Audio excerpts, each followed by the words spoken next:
Good afternoon, and welcome to yet another extremely topical and extremely timely EMET webinar. My name is Sarah Stern, and I'm the founder and president of EMET.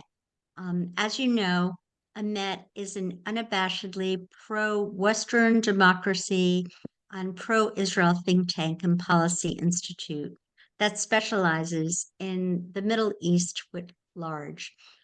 We write and publish at least one article every single week, and we're on Capitol Hill almost every day meeting with members of Congress who have come to rely upon EMET for accurate and reliable, valuable assessments of what's going on in the Middle East. And of course, we rely upon every single one of you for your support. But our favorite thing to do each week is to interview some very, very special personalities. And no one is as special as Mosab Hassan Yousef. This particular webinar is about as near and dear to my heart as any of the hundreds we have done by now. As most of you know, Mosab Hassan Yousef is the son of one of the founders of Hamas, Sheik Hassan Yousef. Mosab's handler, Gonen Ben Yitzhak, has told me that Mosab has saved hundreds upon hundreds, probably tens of thousands of innocent lives. If there's anyone that knows and appreciates the psyche of Hamas and the Muslim Brotherhood, it's Mosab Hassan Yousef. Mosab carries with him a keen intellect and a profound moral compass to be able to penetrate through the years and years of brainwashing that he was exposed to as a young child, and to understand what actually is at stake in this war. So there is a great deal about his story that many of you do know about, and perhaps some that you don't. Mosab, there's so much misinformation floating around out there that I would like you to clear up. Can you please explain to our viewers a brief history of Palestine and the ideological and religious dimensions of this conflict? First of all, thank you for having me, Sarah. And before we begin the politics and what's going on and all this messed up situation, I would like to thank you for everything that you did to save my life. You say that I saved many lives. I don't have evidence. I was just part of a big operation, and that could possibly lead to the saving of human lives. But in your case, you saved my life. And this is not to compliment you. This is the truth. Some 14 or 15 years ago, I was still very young, stranger in this country. No one was there. You were possibly the first Jewish organization, the first Jewish mother to give me recognition and to show motherhood when my own mother abandoned me, unfortunately, for political reasons. You saved my life because you helped me during the deportation, something that I will never forget. And I will always be grateful. So thank you for having me. Thank you for saving my life. And thank you for giving me what I needed at that time. And here you see 15 years later, the fruits of your work is evident in my life and many other people's lives. You're such a great warrior. I love you. I respect you. And I cannot imagine the impact that you're having on the world. So thank you from the bottom of my heart. Mosab, I just want to say I feel towards you like you were one of my sons and adore you. And if there is any life that is worth saving, it has been yours, really. You've had such a profound and tremendous impact on so much of humanity. Thank you very much. So now, I mean, the situation is messed up, and I think everybody here on this webinar and many people out there, we understand that this is not usual. This is not a normal conflict. We are dealing with a case of a genocide committed by savages on October 7. Then we have truth inversion shortly after that, where the perpetrators became suddenly the victims, while the victims were forgotten very quickly. We see a global intifada today that is basically based on a false narrative. And just in the past few months, we see the tactics of self-deluded individuals and how fast they are able to twist the narrative, to twist the scripture, to bend the laws, and to turn the truth upside down. And this is the type of world we are living in today, where everybody just say, it is what it is. They want to normalize violence.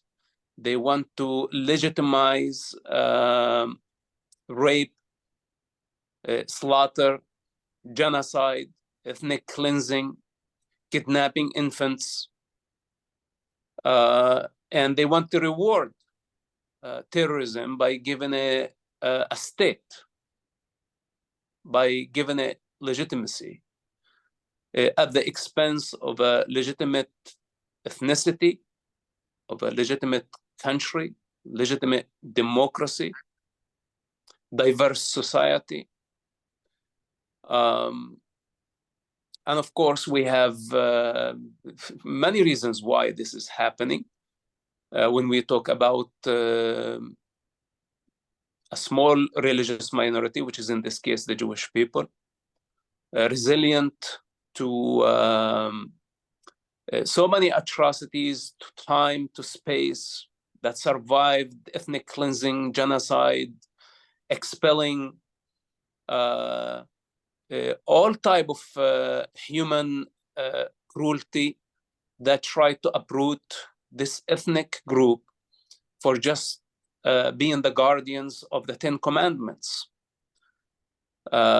Because it appears to me today, or actually it's evident to me that the human inflated ego does not want to accept to be anchored or a certain truth, or limited to what it can and what cannot do.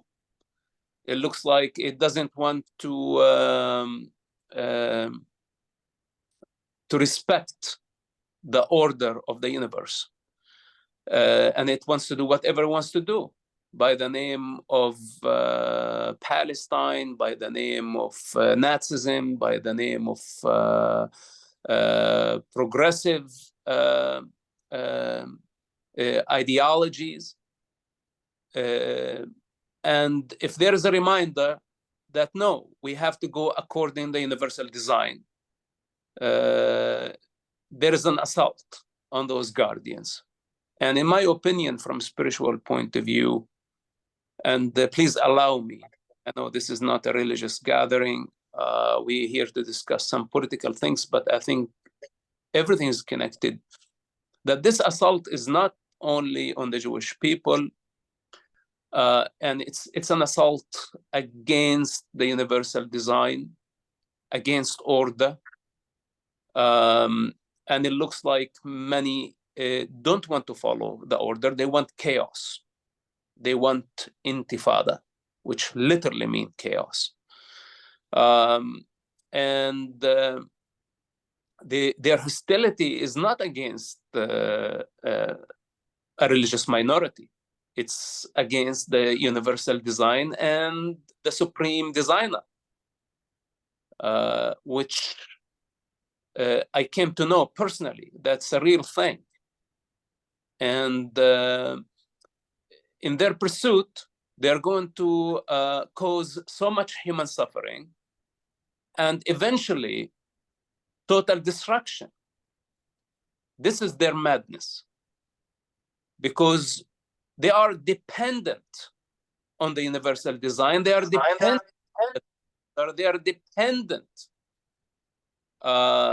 And none of them has the authority to change the foundations of existence. So we have hundreds of millions of people who actually have false narrative of Holy Scripture, and they want to replace. They want to replace the ancient, most trusted, proven prophecies with fables and with junk. That does not work. It's all made of human mind, the cunning human mind that would do whatever it takes to just satisfy its ambitions.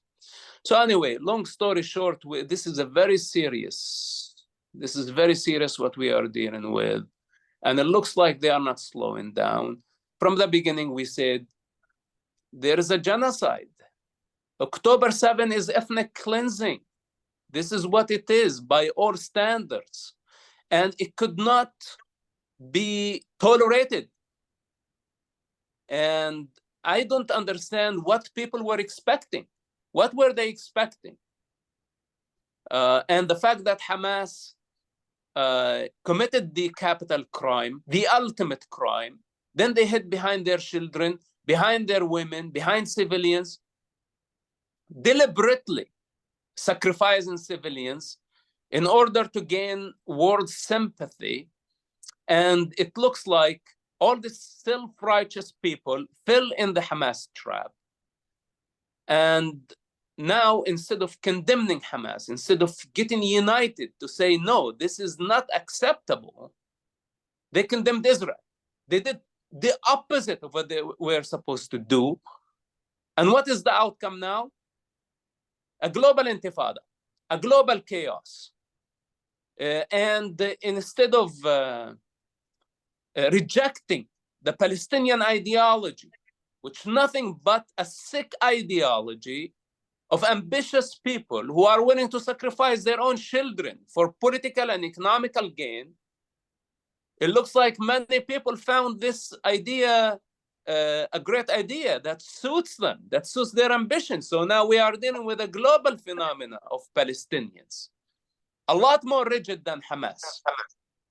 So we're dealing with a serious problem, and I worry that things are going to only get worse.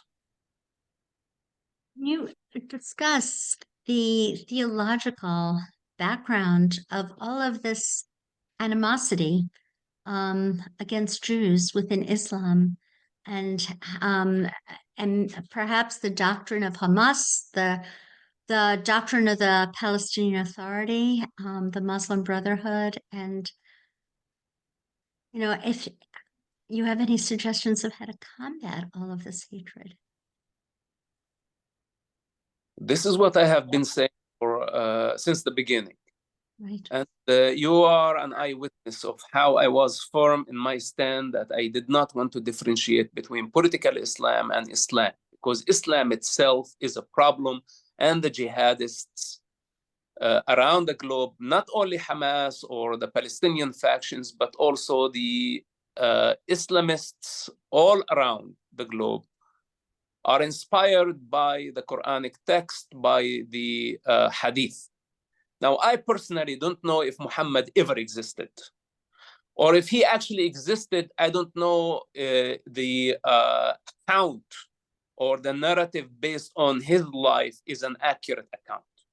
There is no way for scientists, there's no way for historians to actually find a legitimate source that can validate this Muhammad. And even if he was true, I don't have a problem with Muhammad if I put him in the context of his culture, of the 7th century Arabia, a brutal culture where killing baby girls was a normal thing. Because the society was ashamed of that. So it was a brutal culture based on slavery, based on human trafficking, killing baby girls, worshiping idols, paganism, and people did not know how to write, did not know how to read, total ignorance. So if I to accept Muhammad, I would accept him in that culture. In the context of that of his environment, and I don't have a problem with Muhammad, but I have a problem with those who project their sick ego, whatever that suits them, on this prophet, and they are willing to go as far as they want in their aggression, in their assault against religions, and not only Judaism, also Christianity. You know, the Crusades did not come just out of the blue. There was a huge Islamic assault on the West and on the East. They took humanity to slavery. They stole the intellectual property of every civilization. They conquered. They killed, they destroyed, they raped. Every woman, every child was considered as a booty. And this is basically the Quranic text. You know, you can look into Surah Al-Anfal. What is Al-Anfal? It's the booty surah. There is like a giant chapter, maybe 5% of the Quran that discuss how the booty should be divided between the Muslims. Because there was a big conflict between the Muslims, who gets what, who gets more, who gets less. So now, if this is in the Quran, then we have a big problem. And the problem of people who think that they have monopoly over the truth, that you know, the biggest statement in the Islam, that there is no divinity but Allah, and Muhammad is the prophet of Allah. There is no divinity. You know, the God of Abraham, this is the God of the Bible, this is all corruption. The creator of the universe, of all mankind, of this diverse world that we live in, is Allah. And this Allah has a problem with the Jewish people. Why? Because they have been disobedient. And hence they fell from his grace. And now the Muslims have the right to punish them for eternity, and punish all the non-Muslims who don't obey or submit to this Allah, which nothing but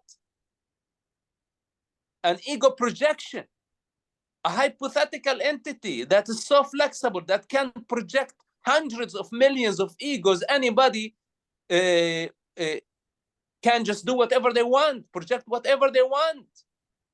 They can be peaceful in the morning, but in the evening they can be a rapist by the name of the same God.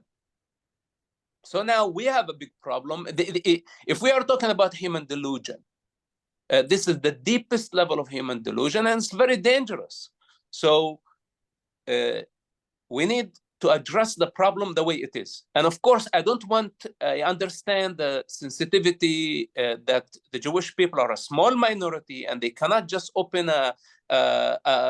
have an open front against a major religion of close to 1.6 billion Muslims. It's suicidal. And this is not the Jewish attitude. This is not the Jewish way. But at least this is what I've been saying, that by bringing the truth, you know, and I'm not saying to go confront the Muslims, but at least explain that, guys, you know, there is a scripture out there that mention the Jewish people by the name. By the name. It's not saying the Hindus, but it's specifically focusing on the Jewish people as ethnic group, as a religion.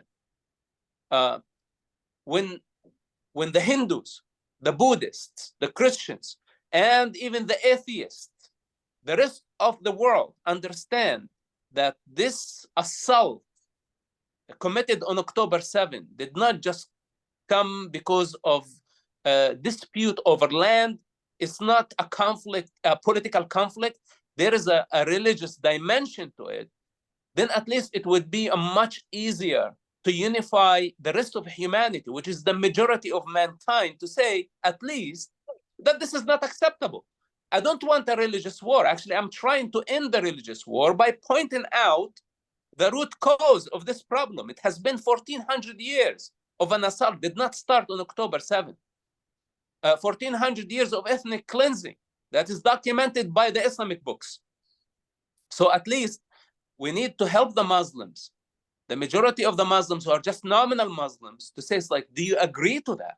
And if they don't agree to it, then they need to stand firmly and clearly and say, we don't have a problem with the Jewish people. But instead, since October 7, give me one respectful Islamic institution or a high-profile Islamic leader that stepped forward and said, this is completely rejected, not only as a political stand, but also as scripture, as a holy scripture that does not represent that individual or that institution. But unfortunately, most of the Muslims who know their scripture, they know that the hatred springs from the Quran, that they recite 5 times a day on the loudspeakers in all the major cities. So this is where it gets frustrating, and for me, I get tense when I talk about it, because there is no other mean for me to express it. I have been saying this for 15 years, and it looks like people are not paying attention or just in denial for whatever reason is. It's our responsibility, because if this goes on like this, Israel, with respect, is not just it's not the Jewish people during the Nazi era. Israel is a superpower with a nuclear capacity that can wipe out the Islamic world if necessary. So why mess with that? It is not going to be a repetition of the Holocaust that happened 100 years ago. So the outcome of this stupidity, of this madness, trying to ethnically cleanse the Jewish people, will lead to a total destruction of mankind. So why everybody is testing that? Why everybody wants to go, and it looks like everybody's pushing in this direction where we say, no, just outlaw Hamas, remove them from power, apologize to the Jewish people, drop the stupid verses in your Quran. I don't care. Drop it. This is madness.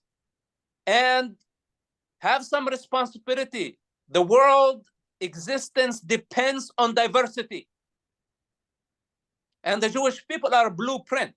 Nobody has the authority to remove them from the domain of consciousness. No one. Not the Muslims, not the Christians, no one else. So with that said, people need to understand how serious is this. So Mosab, given all of that, what is your feeling about the two-state solution? We've been seeing over and over again since 1993 how the State Department seems to have a failure of the imagination and keeps going back to the same old tried and failed solutions. Look, the least to be said, that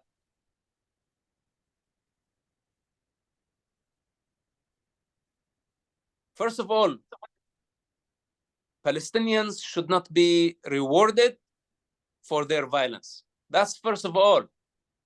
And it's, even if there was a proposal for a Palestinian state in the past, doesn't mean that it's valid now.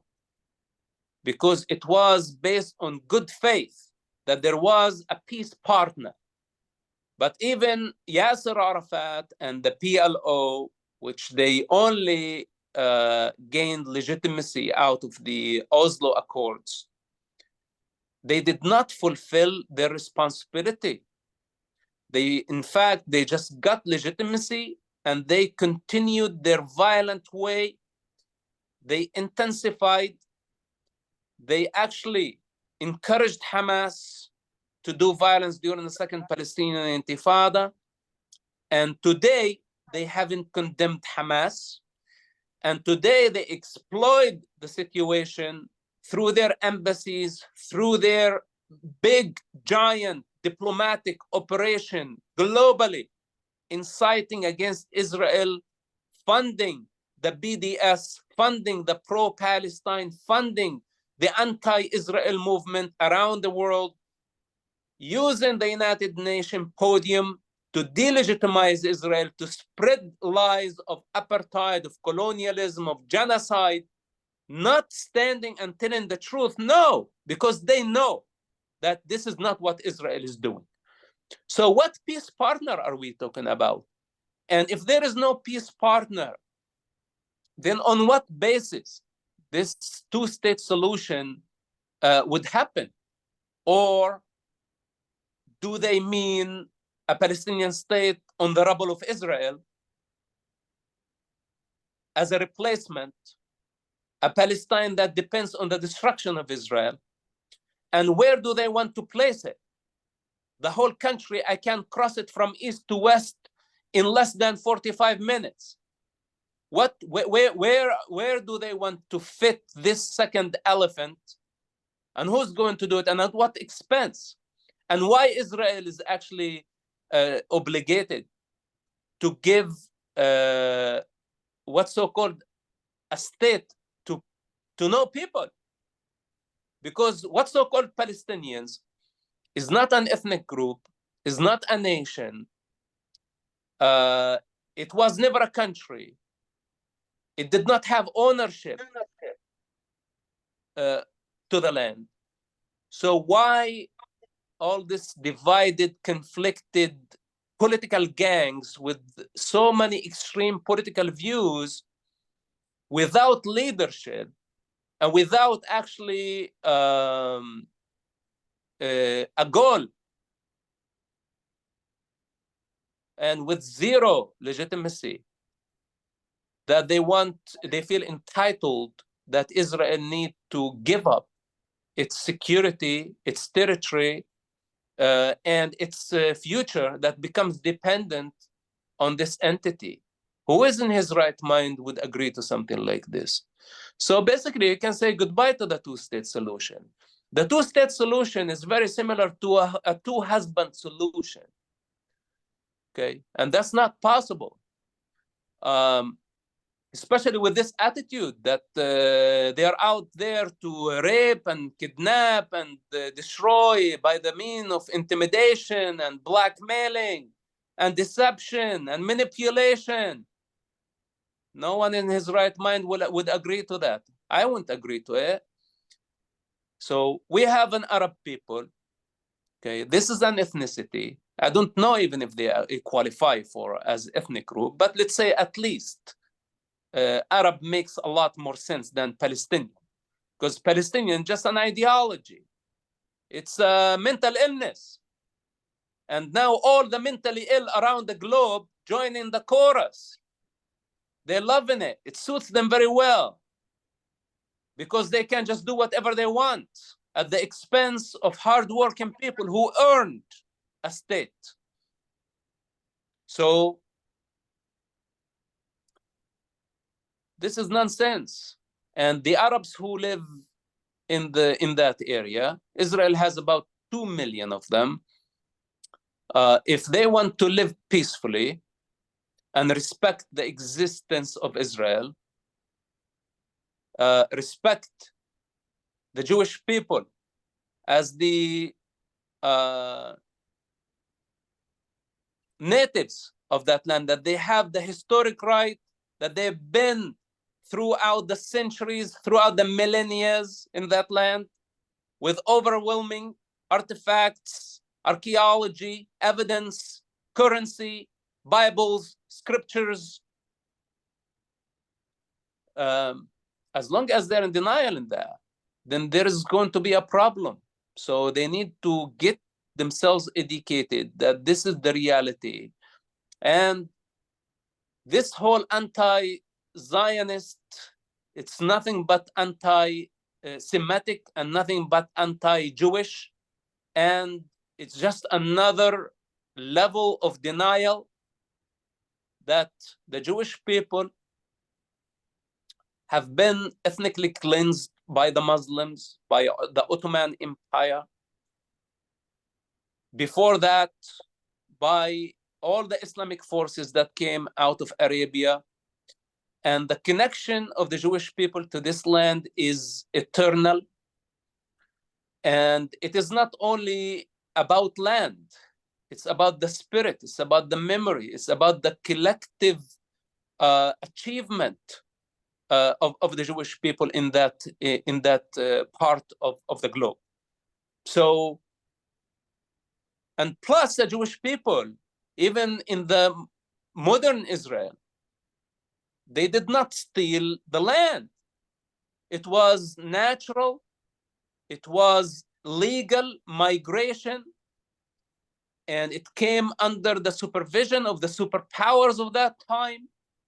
People bought the land, people developed the land, they built it again from scratch. So all this claim of colonialism and stealing the land and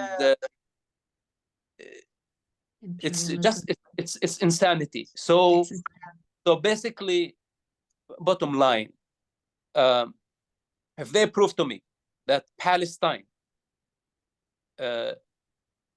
existed as a country, then we may say they are entitled to something. But up to this point, they are not entitled to anything because Palestine never existed.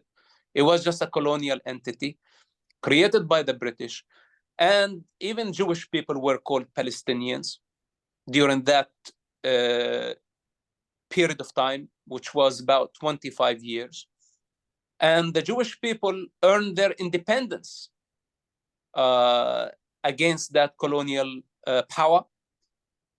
But the Arabs and Palestine is just the state of failure. This is what it is. It's the Arab state of failure that was not able to accomplish what the Jewish people accomplished in that land because they have been blinded by their hatred. And today they continue with the same strategy, with the same energy. So with that said, the two-state solution that does not apply, not in the near future. There could be any other solution that would keep the security of Israel and the security of the Arab communities in Judea and Samaria, and that can be achieved. There could be an economical solution that can be achieved. There could be they could be helped in education, in other areas of life, in infrastructure. I am not against that. I actually advise that be done. But I don't want a revolution by the name of Palestine. This Palestinian ideology that actually is not seeking a solution. It's not a two-state solution. It's more of like the two-state problem. It's because they're out for a problem. If they wanted a solution, they would have taken the solution in every opportunity that was given to them. And this is their lie. So today, I think we're done with this. We don't want this revolution that has been sacrificing children, Jewish children and Arab children. In the morning, they slaughter Jewish children for revenge, and in the evening, they slaughter their own children for propaganda. So enough of this madness. This what's so-called revolution by the name of Palestine must come to an end. This Palestinian cause must die. This false identity, if they don't want to reshape it in a realistic way that can actually coexist somehow with not only Israel, but also the other surrounding countries, that includes Jordan and Egypt, then we don't want it. We should fight against it with everything that we have.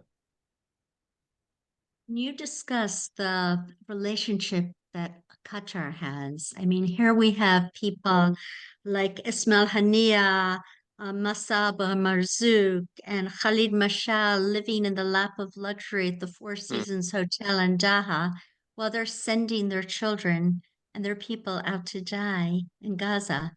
Mm. What relationship and what is your feeling about Qatar? Qatar has been part of the problem, not part of the solution. They create the chaos. Then it's like someone who creates a virus, then would provide the vaccine. But you created the problem originally. You're complicit in this. You should be held accountable. Hamas leadership has been on your soil for how many years? You empower them. You give them immunity. You give them funds. They committed the genocide on October 7 as you were watching. And today you think Qatar thinks that they are doing Israel a favor. Qatar has been a part of the problem, and from day one, I urged the Israeli leadership to assassinate all Hamas leaders on the Qatari soil. But I don't know what's wrong with these people who are in charge. They have the power, they have the capacity. What do I want to do with Ismail Haniya's sister in Gaza? Why not take his head? This is the adequate response to those criminals who committed genocide and who endangered the entire region. They destroyed Gaza. They put civilians in harm's way while they're sitting in the Four Seasons, protected by Qatar. Well, Qatar should have learned the lesson. You know, I would have never accept them as mediators because they are not fair. They are not honest. They are manipulating Israel. They deceived Israel.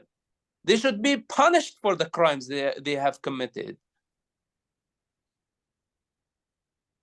Jose, so what do you believe Egypt's responsibility is? There are at least 500 miles of tunnels that are going in and out of Egypt where they use to smuggle the weapons in, yet everybody is always looking towards Israel for the humanitarian aid into Gaza. Doesn't Egypt have any responsibility here? Of course, they have responsibility. Everything happened also under the Egyptian watch. First of all, how can Egypt explain having American weaponry that meant as an aid to the Egyptian army that was found in Hamas tunnels with the serial numbers on it? How could they explain that? You know, did they sell the American ammunition to terrorists? You know, and how much the United States give Egypt annually in military aid? How much the United States taxpayer had to give Egypt or from the taxpayer money over the years? And why the US government is not applying pressure on Egypt, you know, supposedly an ally. And all the tunnels that Hamas smuggled the weapons was under their watch. So then we had the humanitarian crisis, which the natural way was open the border, get the most vulnerable civilians out of the picture to the Egyptian side. So Israel could eradicate Hamas without keeping the human shield card in Hamas' hands. This was the most logical thing to do from day one. But Egypt insisted that they did not want to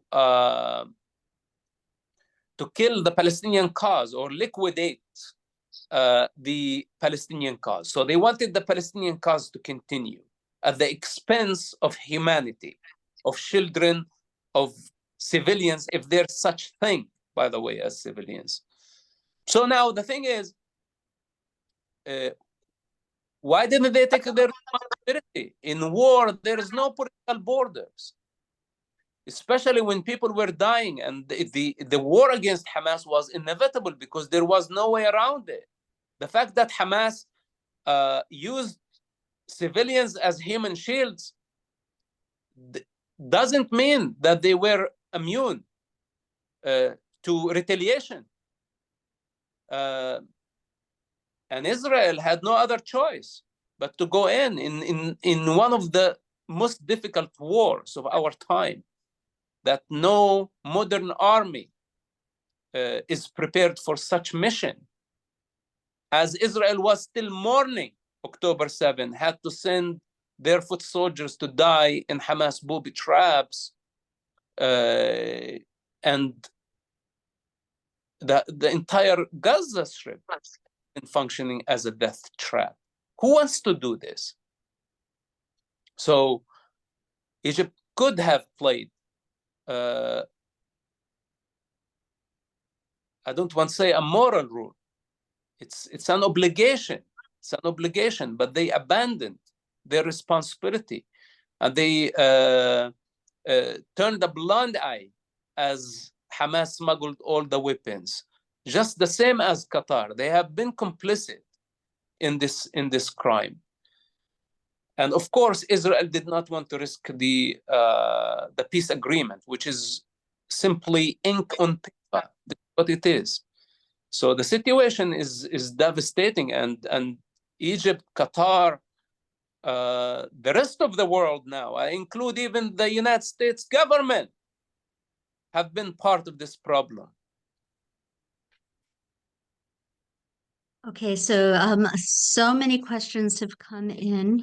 One of the questions is, do you think the United Arab Emirates or Saudi Arabia could convince some of the Muslim world to be more moderate? Or do you think, had they just, were they just playing along?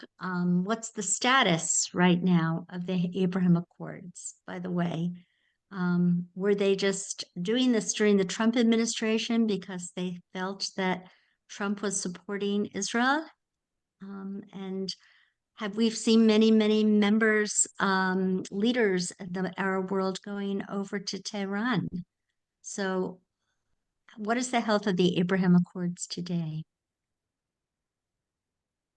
First of all, we need to ask ourselves, is Saudi Arabia a moderate country to begin with? You know, in Mecca, non-Muslims are not even allowed to enter the city of Mecca all year around. It's a crime. It's punishable by the Saudi law.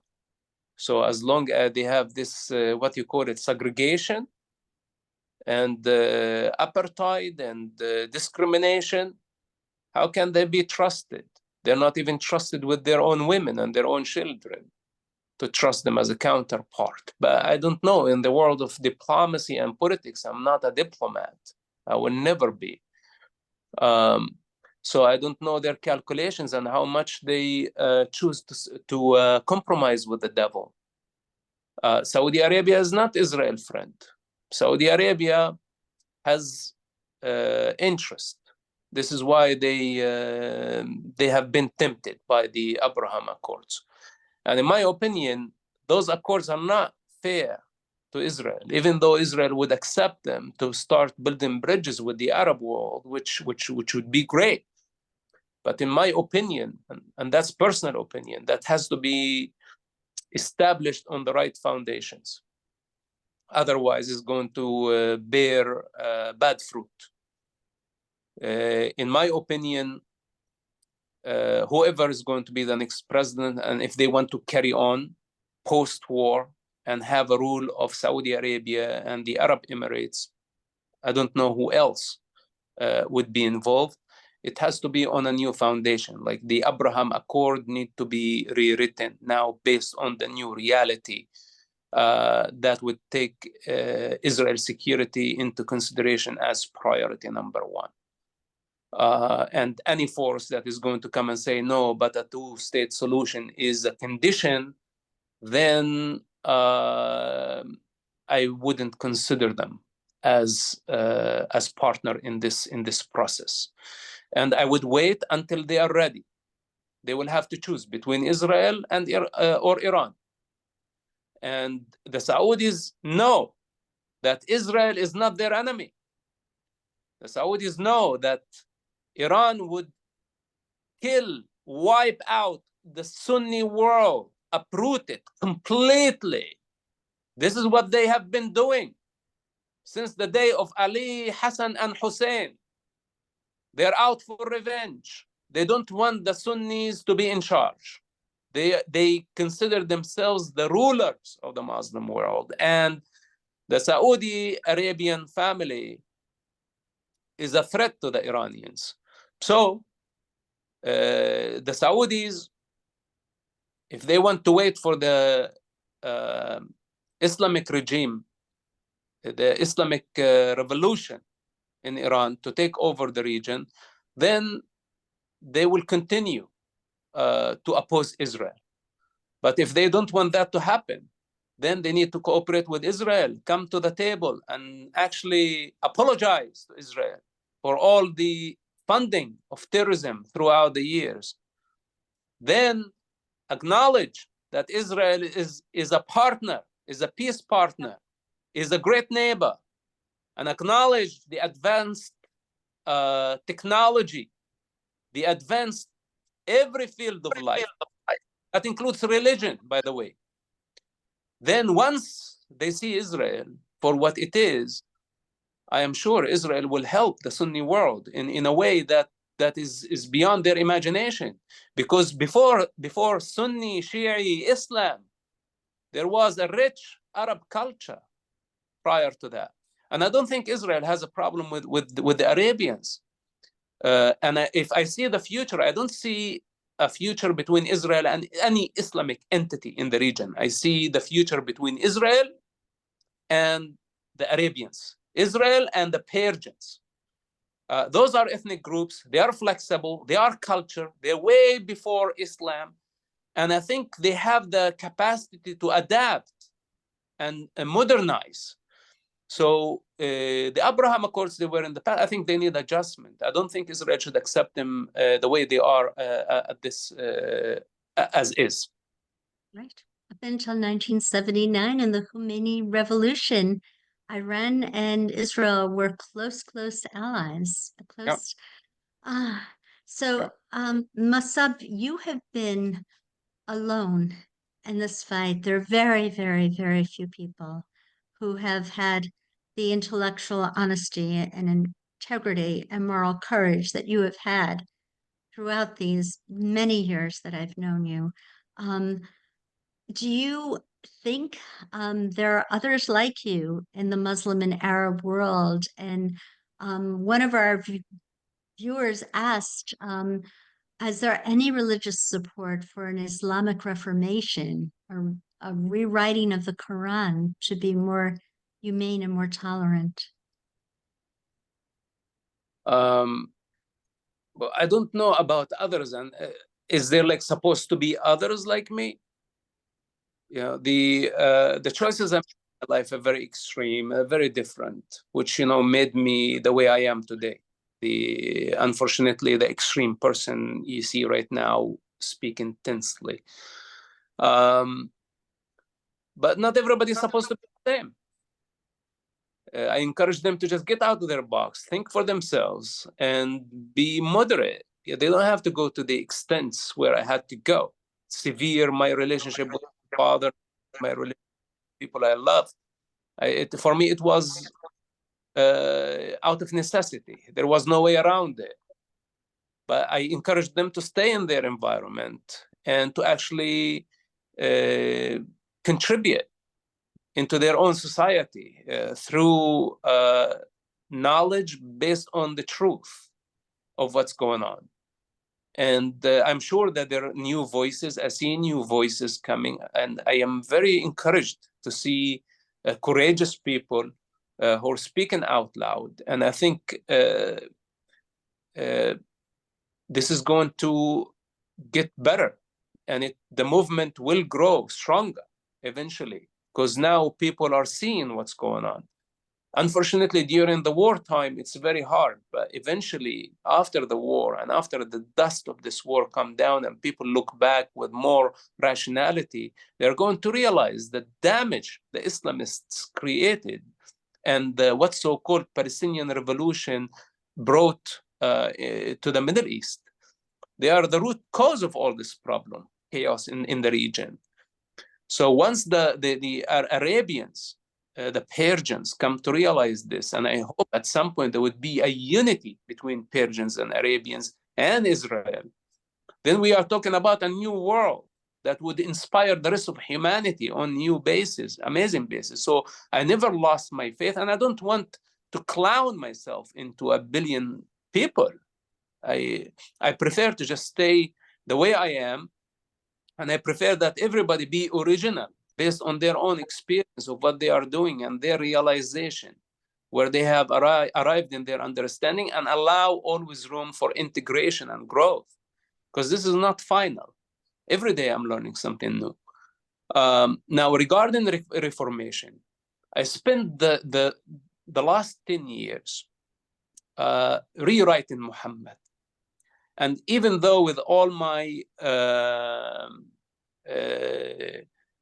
strong, firm stand against the Islamic ideology, period, I still give Muhammad room out of respect, because when I put him in his environment, he fought a lot against slavery. He fought for women, at least based on the accounts that we have within Islam.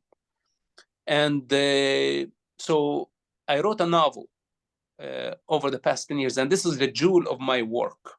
I spent many, many years doing this, and it's going to be published in January.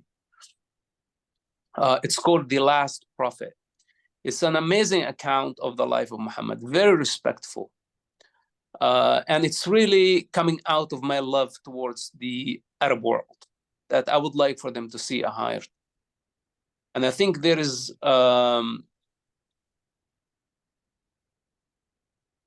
just one moment, please. Can you still hear me, Sarah? Yeah, absolutely. Okay. So now the thing is,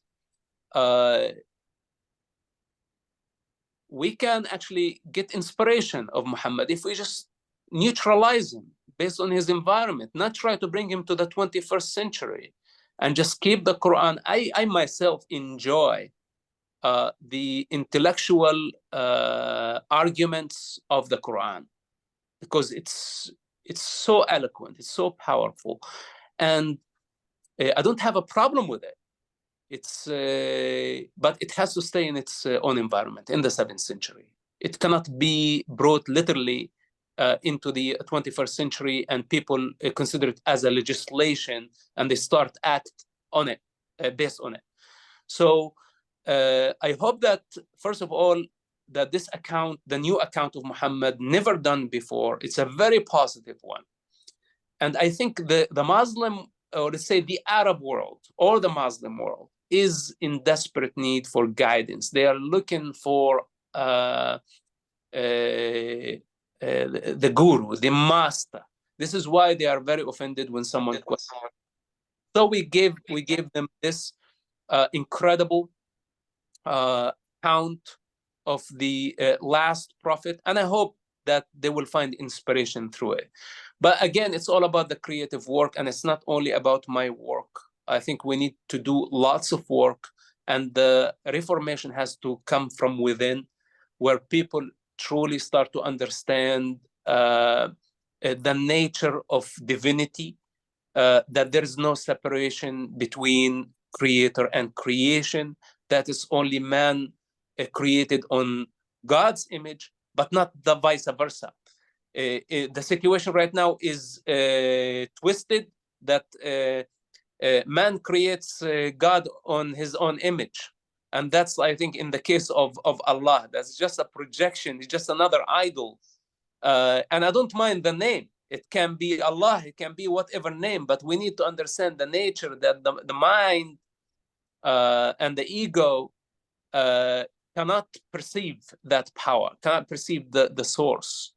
And it has to actually adapt to it with humility. Otherwise, it's every ego is going to think that they are God and they have the right to dominate the universe. Then we are in trouble. And this is, by the way, the main reason why many religious people fall in the trap, not only in Islam, but also other religions fall in the trap of the ego, and they adapt to violence and aggression. And I think we are at this stage right now in Islam. So I have not lost hope, even though I take the stand that I take against Islam. And I say, it's like, I cannot trust. You identify as a Muslim, I have a problem with you because you don't know who you are. So, and this is very extreme stand, but I have no other choice. Until we bring things back to order and back to balance, my stand will continue like this, as extreme as this, as a counter force, because we cannot allow hundreds of millions of people to believe that they have the right to decide who has the right to exist and who doesn't. This is insanity. It's madness. So if you had just a few minutes, Mosab, to spend with President Biden or President Prime Minister Benjamin Netanyahu, what would your advice be to them? Whoa. I don't know if we'll ever meet. We're very, very different currents in this life and existence. I don't know if it will happen naturally. And if a miracle would happen, that we be in the same room, doesn't mean necessarily that we have met. And I'm not sure that they would listen to my point of view. But if today, if they can do something, the United States of America should not wait this long because of elections to postpone the Iranian aggression. Iran just launched hundreds of ballistic missiles against Israel. And yes, they participate in the defense, and that's great. But is this the rule of the superpower, to just be at defense, not deal with the root cause of the problem, with all the Iranian aggression, funding, proxies, that is destabilizing security throughout not only the region, but now globally? Is this the actual rule of the superpower? We have responsibility. The adequate response would have been the total destruction of the Iranian nuclear program, with no hesitation. I was expecting, actually, from the early beginning of the war, that the United States would just do that. They had the opportunity, they still have the opportunity to assassinate Nasrallah. They know where he is, they can get to him. If Israel do this alone, it is going to be a much longer and a much tougher war for everybody, especially for the Lebanese people, with a majority of Christians. Iran did not plant Hezbollah accidentally in Lebanon. They consider Lebanon as a Christian country, as they consider Israel as a Jewish country. And they have a Shia proxy in Lebanon destabilizing the entire country. And they have a Sunni proxy destabilizing the other country. This is their strategy. Even though they hit the Sunnis more than they hit the United States, more than they hit the Jewish people. But the Jewish people, just a common enemy that they use as a vehicle to achieve their ultimate goal. They are sick people. The Iranian Khamenei, the Iranian mullahs, they are sick people. Now, why postponing? Why the United States president not just give the order to demolish, to not allow Islamists, Islamic revolution, to obtain a very dangerous intellectual property that should never fall in the hands of these irresponsible people if they achieve a nuclear power? Can you imagine how they are going to blackmail everybody? If they are blackmailing everybody with just ballistic missiles, what would there be their attitude when they have a nuclear power? So why wait? Hezbollah must be destroyed. The United States has to go all in. Cannot be just one leg in, one leg out, trying to please everybody please the voters, please Dearborn and Rashida Tlaib, and try to please everybody. You know, leadership and true leaders, they don't try to please everybody. They take risk and they do the correct job, even if it means losing the elections. And I don't understand, you know, our president, why he's so attached to the Oval Office. I don't understand. The man is, I mean, with due respect, is dying. You know, do something correct on your way out instead of just like literally humiliating yourself and humiliating the country that you are representing, begging terrorists to sit on a negotiating table. This is very humiliating for the superpower, and also very humiliating for himself. So you think he would listen if I tell him, you know, that you've done it wrong in the past 8 months? He would be very insulted by this. And I don't have any other language to tell him. I was shouting out loud from day one, out of my gut, yelling and saying, show them the might. And look what happened right now. The war took much longer because Hamas counting on the division between the United States and Israel. They think actually that they are winning because they have delegitimized Israel. They think they are winning because they got legitimacy and they got a seat on the negotiating table. They think they became legitimate because all the students at universities worldwide have been supporting their cause. And this is what's actually give them the lifeline to continue. So legitimizing terrorists is not the solution. It's a very dangerous step. And normalizing their atrocities, taking it as part of the new world, that a reality we have to coexist with, that we must coexist with terrorists, is a very, very dangerous thing. So there are lots of things, I think, in the American policy towards the Middle East that actually made things a lot worse. We could have finished this war with Iran, with Hezbollah, the first couple of months, 3 months of war, if the United States just shake up the dust and just said, you know, this is not acceptable. It's not only about Israel. It's not about the Jewish people. This is about the global security, and those people who took it too far. It's not about 1,500 people who were killed on October 7. I'm concluding. It's not about that. It's about the nature of the attack that happened, and legitimizing, normalizing such an attack would lead to a global chaos. I hope that they will understand this at some point. So it might take a tremendous amount of bloodshed before they come to that point. Yeah. But Mosab, if there's anything in my life that I have done that I am as proud as of, it's basically helping in some way to save your life. As you know, I adore my husband, adore my children, adore my grandchildren, but I adore you as much. And you will always be like a son to me. And God Thank you. bless you. And I want Thank everybody to hear these words. And everybody, please, if you can, just do whatever you can to support the work of EMET.